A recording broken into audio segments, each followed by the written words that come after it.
Guys അങ്ങനെ പിറ്റേ ദിവസം ആയിരിക്കുകയാണ് നമ്മളിവിടെ ടെൻ്റൊക്കെ അടിച്ച് ഏകദേശം ഒരു 10 മണിക്കൂറോളം നമ്മളിവിടെ കിടന്ന് റെസ്റ്റ് എടുത്ത് നല്ല അടിപൊളി ക്ലൈമറ്റ് ആയിരുന്നു കേട്ടോ. രാത്രി കാറ്റൊന്നും ഇല്ലായിരുന്നു, പക്ഷേ അത്യാവശ്യം തണുപ്പൊക്കെ ഉണ്ടായിരുന്നു. നമ്മൾ സ്വെറ്ററൊക്കെ എടുത്തിട്ടിട്ട് കിടന്നുറങ്ങി. രാവിലെ എണീറ്റ് ഞാൻ നമ്മുടെ ബാത്റൂമിൽ പോയാട്ടോ, വേറെ വഴിയില്ല, അത്യാവശ്യം ആയതുകൊണ്ട് ആ ഒരു സ്ഥലത്ത് ബാത്റൂമിലൊക്കെ പോയി നമ്മളിവിടെ കിടന്നിടത്ത് ഒരു പ്ലാസ്റ്റിക്കിൻ്റെ വേസ്റ്റ് പോലും ഇടാതെ എല്ലാം ക്ലീനാക്കി നമ്മളെല്ലാം വേസ്റ്റ് ഡസ്റ്റ്ബിന്നിൽ കളയാൻ വേണ്ടിയിട്ട് എല്ലാം എടുത്ത് സെറ്റ് ചെയ്ത് വെച്ചിട്ടുണ്ട് കേട്ടോ. അപ്പം ഇനി നമ്മൾ നേരെ ലൊക്കേഷൻ ഇട്ടേക്കുന്നത് ശ്രീനഗറാണ്. ഏകദേശം 559 കിലോമീറ്ററാണ് ശ്രീനഗറിലേക്ക് ലൊക്കേഷൻ കിടക്കുന്നത് കേട്ടോ. അപ്പം ഹെൽമെറ്റൊക്കെ വെച്ചിട്ട് നടക്കുന്നതുകൊണ്ടാണ് ഈ ഒരു കിതപ്പ്, അത് കാര്യമാക്കണ്ട. അപ്പോൾ ഇനി നേരെ ബ്രേക്ക്ഫാസ്റ്റ് കഴിച്ചിട്ട് ഇന്ന് 2 സ്റ്റോപ്പ് മാത്രമേ നമ്മൾ എടുക്കുന്നുള്ളൂ, കാരണം നമുക്ക് 600 കിലോമീറ്ററോളം കവർ ചെയ്യാനുള്ളതാണ്. So let's go.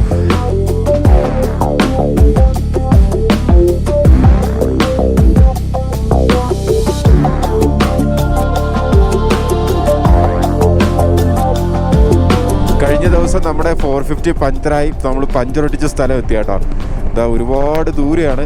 ഇവിടുന്ന് ഒരു പഞ്ചർ വർക്ക്ഷോപ്പോ അല്ലെങ്കിൽ ടയറിൽ കാറ്റിറങ്ങുന്ന ഒരു സെറ്റപ്പോ അങ്ങനെ ഒന്നുമില്ല കേട്ടോ. നമ്മൾ തന്നെ നമുക്ക് വേണ്ടിയിട്ട് കഷ്ടപ്പെട്ട് പണിയെടുക്കേണ്ടി വന്നു.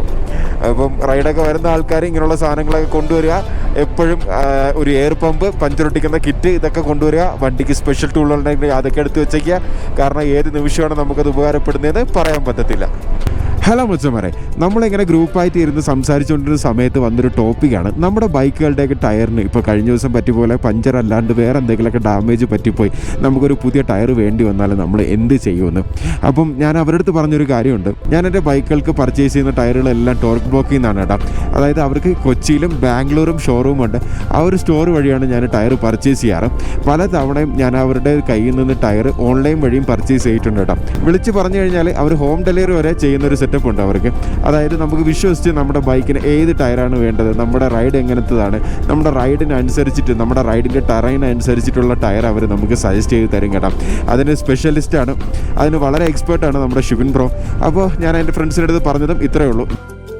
ഇന്ത്യക്കകത്ത് എവിടെ വെച്ച് നിങ്ങളുടെ ടയറിന് എന്ത് സംഭവിച്ചാലും നമുക്ക് ടോർക്ക് ബ്ലോക്ക് ഉള്ളിടത്തോളം കാലം ടോർക്ക് ബ്ലോക്ക് അവർ ടയർ നമ്മുടെ കയ്യിൽ എത്തിച്ച് തരുമെന്ന്.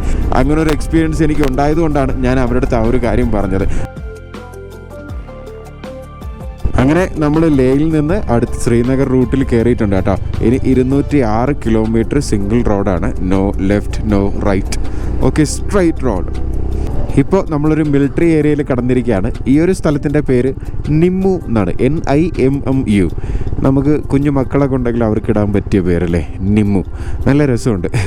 നിംബു എന്ന് വെച്ചാൽ നാരങ്ങയും, നിമ്മു എന്ന് വെച്ചാൽ എന്താണെന്ന് അറിഞ്ഞൂടാ. ഇനി നമ്മൾ കാർഗിൽ വഴിയാണ് ശ്രീനഗറിലേക്ക് പോകാനായിട്ട് ലൊക്കേഷൻ ഇട്ടേക്കുന്നത്. അതുകൊണ്ട് തന്നെ ഓരോ ചെറിയ ജംഗ്ഷൻ അല്ലെങ്കിൽ ചെറിയ ചെക്ക് പോസ്റ്റുകളിലൊക്കെ നമ്മുടെ വണ്ടിയൊക്കെ ഫുള്ള് പരിശോധിക്കാനുള്ളൊരു സാധ്യത ഉണ്ട് കേട്ടോ. റൈഡർ ആയതുകൊണ്ട് അല്ലെങ്കിൽ റൈഡിങ് സെറ്റപ്പ് ആയതുകൊണ്ട് ചിലപ്പോൾ അതുണ്ടാവില്ല. ഇതോ നോക്കൂ, മുകളിൽ കൂടെ ഒരു ഫ്ലൈറ്റ് പറന്നു പോകുന്ന ലേ എയർപോർട്ടിൽ നിന്ന് പോകുന്നതാണ് കേട്ടോ. ഈ സൈക്കിളിലൊക്കെ വരുന്ന ആൾക്കാർ സമ്മതിക്കണം കേട്ടോ. നടന്നു വരുന്നതിനെക്കാട്ടി പാടാണ് സൈക്കിളിൽ വരാനായിട്ട്. ഇത്ര ദൂരം അവരിങ്ങനെ ഒരേ രീതിയിൽ ഇങ്ങനെ ചവിട്ടി വരുന്നു.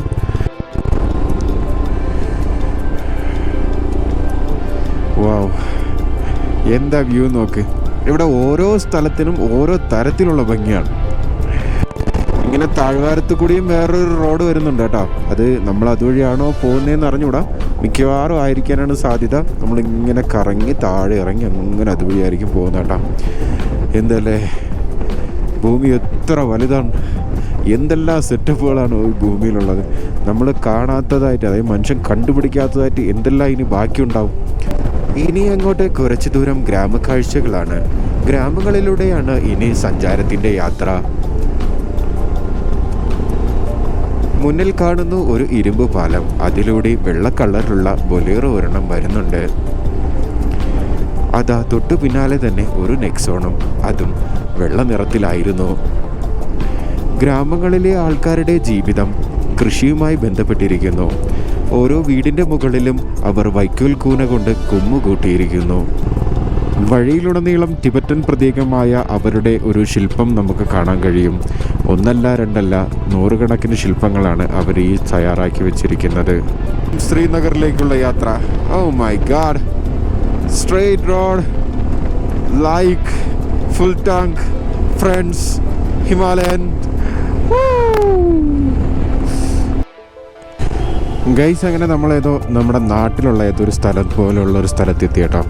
അതായത് 2 സൈഡും ഷോപ്പുകളാണ്, എന്തോ മാർക്കറ്റ് പോലെയുള്ള സ്ഥലങ്ങളാണ് കേട്ടോ. ഒരുപാട് ആൾക്കാരൊക്കെ വന്നും പോയൊക്കെ നിൽക്കുന്നു.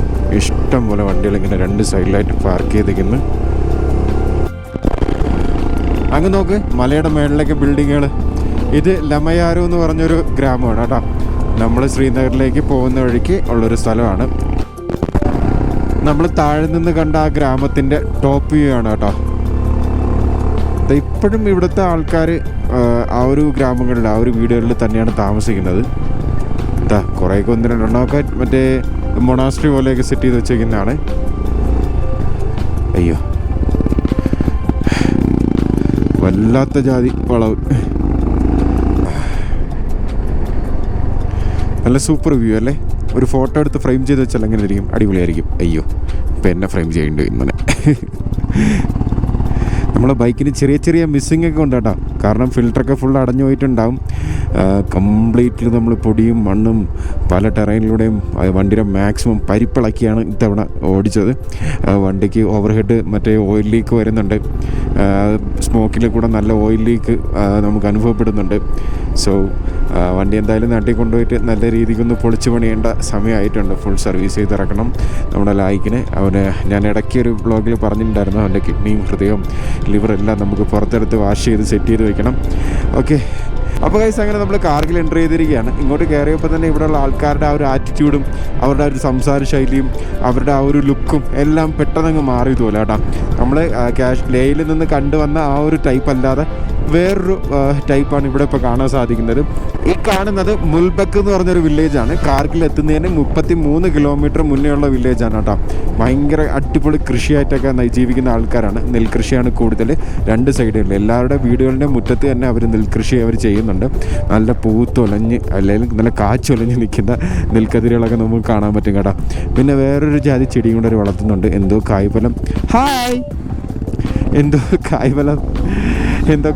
തരുന്ന ചെടികളാണ്. സൂര്യാന്തി പൂ നിൽക്കുന്നത്. കൊള്ളാം, നല്ല അടിപൊളി ഗ്രാമം കേട്ടോ.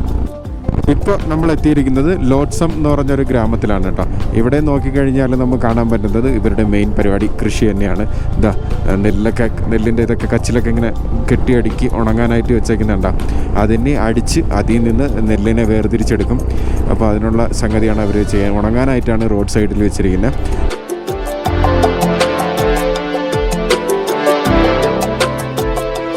9 കിലോമീറ്റർ ഉള്ളപ്പോൾ പശും എന്ന് പറഞ്ഞിട്ട് ഒരു ഗ്രാമം എത്തി കേട്ടോ. പശും കൊള്ളാം. ഇവിടെ പശുവും എന്നാണെങ്കിലും കൃഷി ഫുള്ള് നെൽകൃഷിയാണ്.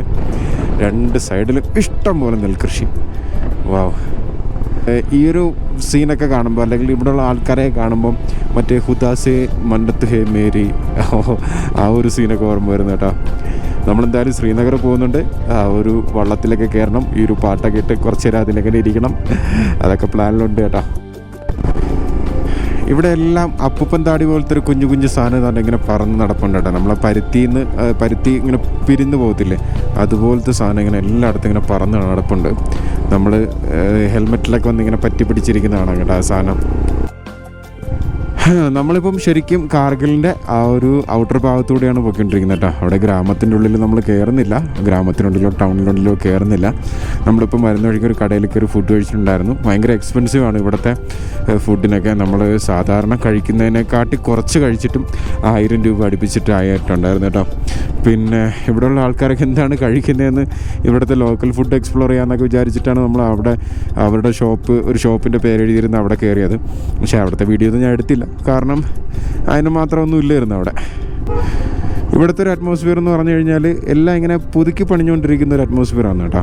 കാരണം ഇവിടെ സ്ഥിരം കലാപങ്ങളൊക്കെ നടക്കുന്ന ഒരു സ്ഥലമാണെന്നാണ് എൻ്റെ ഒരു വിശ്വാസം. അതുകൊണ്ടായിരിക്കണം എല്ലാം ഇങ്ങനെ പണിഞ്ഞുകൊണ്ടിരിക്കുന്നേ ഉള്ളൂ. ഒന്നിനൊരു പെർഫെക്ഷൻ ഇല്ലാത്തതുപോലെ. തൊട്ട് താഴെ നമുക്ക് കാർഗിൽ ടൗണൊക്കെ നമുക്ക് കാണാൻ പറ്റും കേട്ടോ. കാർഗിൽ ടൗണാണ് തൊട്ട് താഴെ. നമുക്ക് ടൗണിൽ പോകേണ്ട ആവശ്യമില്ല, നേരെ നമ്മൾ ഈ ഒരു മെയിൻ റോഡ് പിടിച്ച് തന്നെയാണോ നമ്മൾ പോകുന്നത്. കൊള്ളാം. ശരിക്കും നമ്മൾ ആ ഒരു ടൗണിൻ്റെ അകത്ത് കയറി അതുവഴിയാണ് കേട്ടോ പോകുന്നത്. ഞാൻ വിചാരിച്ച ഔട്ടർ റോഡ് ഉണ്ടാവുന്നു. ഔട്ടർ റോഡൊന്നുമില്ല, സെയിം ആ ഒരൊറ്റ റൂട്ട് തന്നെയാണ്.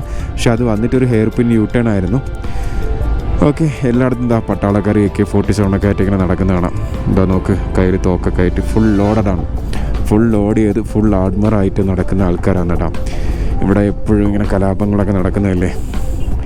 ഓക്കെ, അപ്പോൾ നമുക്ക് കാർഗിലിലെ ഇന്ത്യൻ ഓയിൽ പമ്പിൽ കയറി വണ്ടിയിൽ പെട്രോൾ അടിക്കാം. ഇവിടെ പെട്രോൾ മിലേഗ യാ നെയ് മിലേഗ ഹംകോ ദേഖേങ്ക.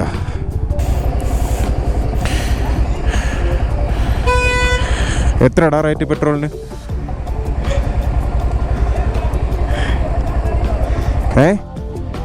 106.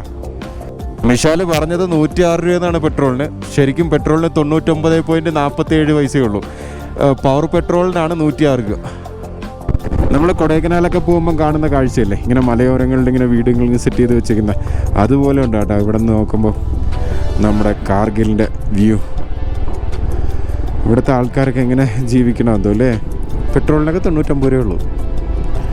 എല്ലാം ഈ ഒരു താഴ്വാരത്താണ് സെറ്റിലായിരിക്കുന്നത് എല്ലാവരും. അപ്പോൾ ഇവിടെ നിന്ന് അടുത്തൊരു മെയിൻ റോഡിലേക്ക് നമ്മൾ എൻ്റർ ചെയ്തിരിക്കുകയാണ് സുഹൃത്തുക്കളെ. യെസ്, ഓ ഇവിടെയാണ് മാർക്കറ്റ് കേട്ടോ. ഇനി 106 കിലോമീറ്റർ இந்த ரோடு மட்டும்தான் இருக்கு. இந்த ரோடு இந்த ரோடு போயிட்டா നേരെ ശ്രീനഗർ എത്തുണ്ടാ சொல்கிறேன். കാർഗിൽ തെരുവിലൂടെ. വാവ്, ഇത് കാർഗിൽ ബസ് സ്റ്റാൻഡാണ് കേട്ടോ. അല്ല, റൈറ്റ് സൈഡിൽ, ലെഫ്റ്റ് സൈഡിൽ ഫുള്ള് കാർഗിലിൻ്റെ തനത് ഷോപ്പുകൾ. എല്ലാത്തിനും ഒരു മുസ്ലിം ടച്ച്. എല്ലാവരും നിൽക്കുന്നതും വരുന്നതും പോകുന്നവരും എല്ലാവരും ഒരു മുസ്ലിം ടച്ചുള്ള ആൾക്കാർ. ഇവിടെ ഫുള്ള് മുസ്ലിങ്ങളായിരിക്കണം.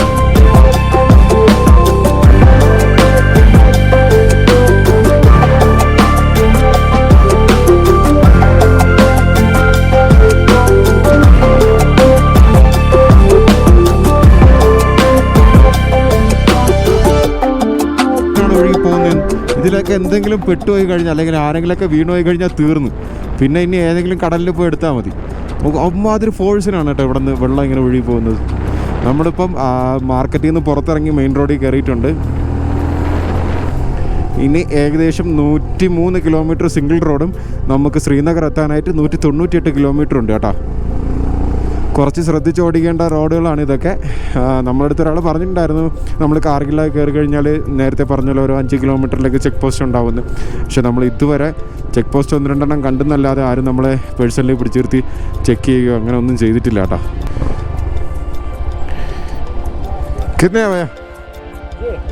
हाँ 250 का केजी. 250 केजी. 200 पड़ेगा लास्ट. हाँ सर, सर 1 केजी देना.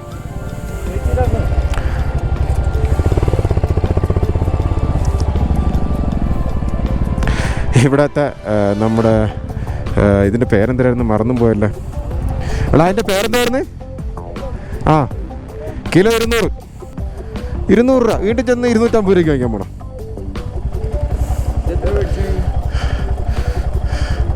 കിലോനാ. ഈ നിൽക്കുന്നതെല്ലാം ആപ്രിക്കോട്ട് മരങ്ങളാണ് കേട്ടോ. ഈ മരത്തിൽ നിന്ന് പറിച്ച സാധനമാണ് അവരിപ്പോൾ നമുക്ക് സെയിൽ ചെയ്യാനായിട്ട് എടുത്ത് തന്നത് കേട്ടോ. കൊള്ളാം. അപ്പം പോവാം. 1 കിലോ 200 രൂപയ്ക്ക് വാങ്ങിച്ചു. നമ്മൾ ലേയിന്ന് കാ കിലോ എത്ര രൂപയ്ക്ക് വാങ്ങിച്ചാ? 100 രൂപയ്ക്കല്ലേ? കൊള്ളാം. 1 കിലോ 400 രൂപയ്ക്കാണ് നമ്മൾ ലേയുന്നത് വാങ്ങിച്ചത് കേട്ടോ. ചനികുണ്ട് എന്ന് പറഞ്ഞ ഗ്രാമത്തിലാണെന്ന് തോന്നുന്നു ഏറ്റവും കൂടുതൽ ആപ്രിക്കോട്ട് കൃഷി ചെയ്യുന്നത്. ഇതൊക്കെ ആപ്രിക്കോട്ട് മരങ്ങളാണ് ഈ കാണുന്നത്.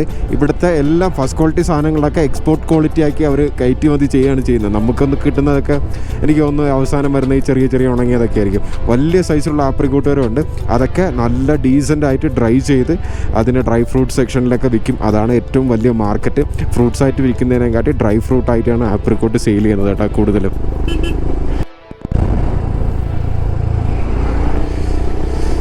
Wow, visual beauty.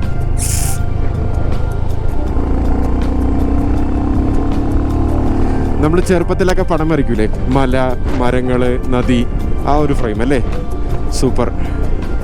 കാർഗിൽ കഴിഞ്ഞ് അടുത്തൊരു ടൗണിലേക്ക് കയറിയിട്ടുണ്ട്. ഈ ടൗണിൻ്റെ പേര് ഷിംസ. കൊള്ളാം അല്ലേ? നല്ല പേരുകൾ. ഈ പേരുകളൊക്കെ ഓർത്ത് വെച്ചോ, നമുക്ക് ഭാവിയിൽ മക്കളൊക്കെ ഉണ്ടാകുന്നുണ്ടെങ്കിൽ അവർക്ക് പേരിടാൻ കേട്ടോ. പക്ഷേ എന്ന് പറഞ്ഞ ഗ്രാമത്തിന് ശേഷം അടുത്ത് വരുന്ന ഗ്രാമമാണ് കെയ്ബാർ, KEIBAR. ഇവിടെയും മെയിൻ കൃഷി ആപ്രിക്കോട്ട് തന്നെയാണ്. രണ്ട് സൈഡിലും ഇടതും വലതും ആപ്രിക്കോട്ടിൻ്റെ മരങ്ങൾ ഇഷ്ടം പോലെ നിൽക്കുക കേട്ടോ. നേരത്തെ വരുന്ന വഴിക്കൊക്കെ ഈ മരങ്ങളുണ്ടായിരുന്നു, അപ്പോഴൊന്നും എനിക്ക് മനസ്സിലായിട്ടില്ലായിരുന്നു ഇത് ആപ്രിക്കോട്ടിൻ്റെ മരമാണെന്ന്. ഇവിടെ എത്തിയപ്പോൾ പിള്ളേർ അത് പറിച്ച് നമുക്ക് തന്നപ്പോഴാണ് മനസ്സിലായത് ഇതാണ് ആപ്രിക്കോട്ട് മരമെന്ന്. സൂര്യൻ ഇങ്ങനെ അസ്തമിച്ചുകൊണ്ടിരിക്കുകയാണ്. ഇപ്പം സമയം 7 മണിയായി. നമ്മളെ നാട്ടിലൊക്കെ 7 മണിയാകുമ്പോൾ അവസ്ഥ എന്താണെന്ന് ഒന്ന് ആലോചിച്ച് നോക്ക്.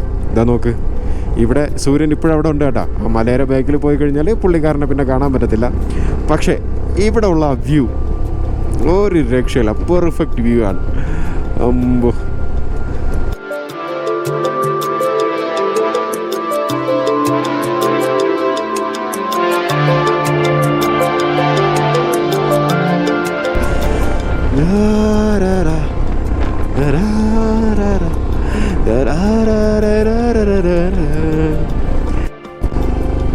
കാർഗിൽ വാർ മെമ്മോറിയൽ എന്ന് പറഞ്ഞ സംഭവം ഉണ്ടായിരുന്നു കേട്ടോ വരുന്ന വഴിക്ക്.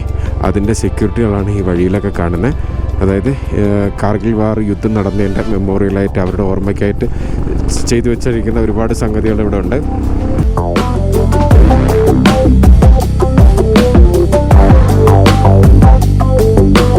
നമ്മൾ കാർഗിലിൽ കാണാത്ത അത്ര സെക്യൂരിറ്റിയാണ് ഈ സോൺ നമ്മളെ ഈ ശ്രീനഗറിലോട്ട് പോകുന്ന വഴിക്കുള്ളത് കേട്ടോ. എല്ലാ ടേണിങ്ങിൻ്റെ അവിടെയും, എല്ലാ ഗ്രൗണ്ടിൻ്റെ അവിടെയും, എല്ലാ സിഗ്നൽ പോലെ വരുന്ന അതായത് ഇൻ്റർ റോഡ് വരുന്ന ഭാഗങ്ങളുടെ എല്ലായിടത്തും ഇപ്പോൾ പട്ടാളക്കാർ നിൽപ്പുണ്ട് കേട്ടോ. അത് ഫുൾ ആർമേഡ് ആയിട്ടാണ് അവർ നിൽക്കുന്നത്. എല്ലാം ഗണ്ണ് വരെ ലോഡ് ചെയ്താണ് നിൽക്കുന്നത്. കാരണം ഇവിടെ അത്രയും ഡേഞ്ചർ പിടിച്ച സ്ഥലമായിരിക്കണം, അല്ലെങ്കിൽ ഏത് നിമിഷം എന്തിനും അവർ പ്രിപ്പയർ ആയിരിക്കുന്ന ആൾക്കാരായിരിക്കണം കേട്ടോ. ശരിക്കും പറഞ്ഞാൽ ഈ വഴിയുള്ള യാത്രയൊക്കെ നമുക്ക് വേറെ ഏതോ രാജ്യത്തൂടെ ഡ്രൈവ് ചെയ്യുന്ന പോലെ അല്ലെങ്കിൽ റൈഡ് ചെയ്യുന്ന പോലെ ഫീൽ ചെയ്യുന്ന കേട്ടോ. ശരിക്കും നോക്ക്, അങ്ങനെയാണ്. മലയാളം വല്ല സ്വിറ്റ്സർലാൻഡോ അല്ലെങ്കിൽ വേറെ ഫ്രാൻസോ ഇംഗ്ലണ്ടോ UK അങ്ങനെ ഏതെങ്കിലുമൊക്കെ ഇതുമായിട്ട് സാദൃശ്യമുള്ള രാജ്യത്തൂടെ വണ്ടി ഓടിച്ചതുപോലെ കേട്ടോ. ഭയങ്കര ഒരു ഫീല്. അമ്പോ, ഇവിടെ ഒരു വമ്പൻ ആക്സിഡൻറ്റ് നടന്നിരിക്കുന്നു കേട്ടോ. അയ്യോ, ആക്സിഡൻറ്റ് നടന്നതാണോ അതോ ഇങ്ങനെ പൊളിച്ചിട്ടേക്കുന്നതാണോ? വണ്ടി ബ്രേക്ക് ഡൗൺ ആയതാണെന്ന് തോന്നുന്നു കേട്ടോ. Can we?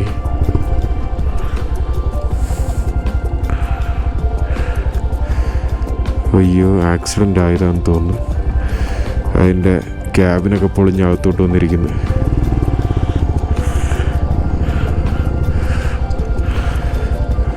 മുമ്പ് വണ്ടി ബ്രേക്ക് ചെയ്തപ്പോൾ ഇതിലുണ്ടായിരുന്ന ലോഡ് ഇടിച്ച് ഫ്രണ്ടിൽ ക്യാബിന് പൊളിച്ച് വെളിയിൽ വന്നതാണ് കേട്ടോ. നോക്ക്, ക്യാബിനൊക്കെ ഇടിച്ച് പൊളിച്ച് അകത്തോട്ട് വന്നിരിക്കുന്നു. ഒമ്പോ, ഒയ്യോ ഒയ്യോ, തകർന്നു. ഷിറ്റ്, ഇരുമ്പ് പൈപ്പായിരുന്നു കേട്ടോ. ഫുള്ള് ഇടിച്ചകത്തോട്ട് കയറി. ഇതുപോലെ പൈപ്പായിട്ട് വന്നാണ്. ബ്രേക്ക് ചെയ്തപ്പോൾ നേരെ എല്ലാം കൂടെ പൊളിഞ്ഞ് ക്യാബിനിടിച്ച് വെളിയിൽ വന്നു. ഇവിടെ എന്താ ജനക്കൂട്ടം.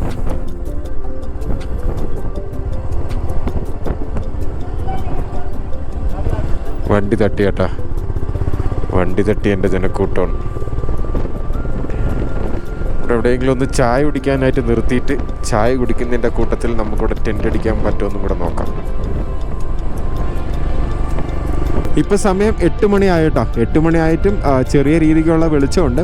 ഇപ്പോൾ ഇവിടെ നിന്ന് ചായ കുടിക്കാൻ നിർത്തിയപ്പോൾ അവിടുത്തെ പുള്ളി പറഞ്ഞത് ഇങ്ങോട്ട് ബൈക്കിനെ കടത്തി വിടത്തില്ല, അല്ലെങ്കിൽ വാഹനം കടത്തി വിടത്തില്ല, റോഡ് ക്ലോസ് ആണ് എന്നാണ് അവർ പറഞ്ഞത് കേട്ടോ. പക്ഷേ വേറൊരാളോട് ചോദിച്ചവൻ പറഞ്ഞ് ബൈക്കൊക്കെ വിടും, കുഴപ്പമില്ല, പതുക്കെ പോയാൽ മതി എന്ന് പറഞ്ഞു. ഇവിടെ റൂമിന് 1500 രൂപയാണ് 4 പേരും കൂടെ ചോദിച്ചത്. അപ്പോൾ നമ്മൾ പറഞ്ഞ് ടെൻ്റ് അടിച്ചാലോ എന്ന് ചോദിച്ചപ്പോൾ അവർ കരടി അവരുടെ മുറ്റത്ത് വന്നിരിക്കുന്ന വീഡിയോ എടുത്ത് കാണിച്ചു തന്നു. അങ്ങനെ നമ്മൾ സോജില പാസിലെത്തിയിരിക്കുകയാണ് കേട്ടോ. രാത്രി ഇങ്ങോട്ട് വരുന്ന വഴിക്ക് ചെക്ക് പോസ്റ്റ് ഉണ്ടായിരുന്നു, അവിടെ പിടിച്ച് നിർത്തിയിട്ട് നമ്മളോട് ചോദിച്ചു രാത്രി എന്തിനാ ഇങ്ങോട്ടൊക്കെ പോകണമെന്ന്, എവിടെയെങ്കിലും നിന്നാൽ പോരെ എന്നൊക്കെ ചോദിച്ചിട്ടുണ്ടായിരുന്നു പോലീസ്. നമ്മൾ പറഞ്ഞു നേരെ ശ്രീനഗർ പോവാണ്, നമ്മുടെ ഫ്രണ്ട് അവിടെ വെയിറ്റ് ചെയ്യണമെന്നൊക്കെ പറഞ്ഞപ്പോൾ നമ്മളടുത്ത് പൊയ്ക്കോളാൻ പറഞ്ഞു കേട്ടോ. വണ്ടി നമ്പറൊക്കെ അവരവിടെ നോട്ട് ചെയ്തിട്ടുണ്ടായിരുന്നു. ഇനി ശ്രീനഗർ എത്താനായിട്ട് എക്സാക്റ്റ് 100 കിലോമീറ്റർ 103 കിലോമീറ്റർ ഉണ്ട് കേട്ടോ. ഗൈസ് രാത്രി ഒരു വലിയ ഓഫ് റോഡ് ഇറങ്ങിക്കൊണ്ടിരിക്കുകയാണ് കേട്ടോ. നമുക്ക് ശ്രീനഗർ എത്താനായിട്ട് ഇനി 98 കിലോമീറ്റർ ഉള്ളപ്പോഴാണ് ഈ ഒരു ടാസ്ക്. റോഡ് രണ്ടായിട്ട് തിരിയുന്നുണ്ടായിരുന്നു. റൈറ്റ് സൈഡിലേക്ക് നോ എൻട്രിയും, ലെഫ്റ്റ് സൈഡിലേക്ക് ഒരു കുത്തൻ ഇറക്കും. ഏകദേശം ഒരു 2 കിലോമീറ്റർ താഴ്ചയിൽ നമുക്ക് ഒരു ടൗൺ കാണാൻ പറ്റുന്നുണ്ട് കേട്ടോ. ഇത് ചെറിയ റോഡാണ്, അതായത് ഒരു കാറിന് മാത്രം വരാൻ പറ്റുന്ന തരത്തിലുള്ള ഒരു മല സൈഡിൽ ചെത്തി വെച്ചേക്കുന്ന ഒരു വഴിയാണ്. ഇതുവഴി പകലൊക്കെ വന്നിട്ടുള്ളവർക്കറിയാം എത്ര ടാസ്ക്കാണെന്നും. രാത്രി അതിലേറെ ടാസ്ക്കാണ്. ശരിക്കും പേടിയാവുന്നു കേട്ടോ. ലെഫ്റ്റ് സൈഡൊക്കെ ചേർന്ന് പോയി കഴിഞ്ഞാൽ തീർന്നു. അതുകൊണ്ടാണ് റൈറ്റ് സൈഡ് പിടിച്ച് പോകുന്നത്. ഗൈസ് അങ്ങനെ സോണാമാർഗ് എത്തിയപ്പോൾ റോഡ് ക്ലോസ് ആണ്. ഇനി നാളെ 5:30 മാത്രമേ തുറക്കുള്ളൂ. രാത്രി വൈകുന്നേരം 4 മണി വരെ മാത്രമേ ഇവിടെ എൻട്രൻസ് ഉള്ളൂ എന്ന് പറഞ്ഞു. അതുകൊണ്ട് റൂം എടുക്കാൻ പറഞ്ഞു കേട്ടോ ഇവർ. പക്ഷേ നമ്മൾ പറഞ്ഞ് ടെൻറ്റ് ഇവിടെ എവിടെയെങ്കിലും അടിച്ചോട്ടാന്ന് റിക്വസ്റ്റ് ചെയ്തപ്പോൾ അവരുടെ ഈ ഒരു ക്യാമ്പിൻ്റെ അടുത്ത് ടെൻറ്റ് ചെയ്തോളാൻ പറഞ്ഞു കേട്ടോ. അങ്ങനെ നമ്മളിതാ ടെൻറ്റ് ചെയ്യാനായിട്ട് ഇതാ ഇങ്ങോട്ട് വന്നു കേട്ടോ. കൊള്ളാം, ഇതൊക്കെയല്ലേ ലൈഫ്.